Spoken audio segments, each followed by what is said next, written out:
السلام علیکم دوستوں، میں آپ کا ہوسٹ محمد رامیش اور آپ دیکھ رہے ہیں ہمارا یوٹیوب چینل۔ جو دوستوں ہمارے چینل پر نئے آئے ہیں ان سے گزارش ہے کہ ہمارے چینل کو سبسکرائب کریں، ویڈیو اچھی لگے تو لائک کریں۔ صبح صبح گندم کے حوالے سے تباہ کن خبر، نئی مکئی ایکسپورٹ دیگر ممالکوں کو 4,000 روپے، وزیر اعظم نے فیصلہ کر لیا، سنیے یہ رپورٹ۔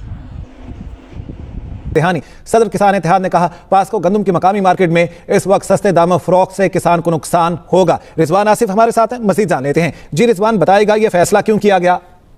جی، پاکستان کسان اتحاد کے وفد نے آج اسلام آباد میں وفاقی وزیر national food security Rana Tanveer Hussain سے ملاقات کی ہے۔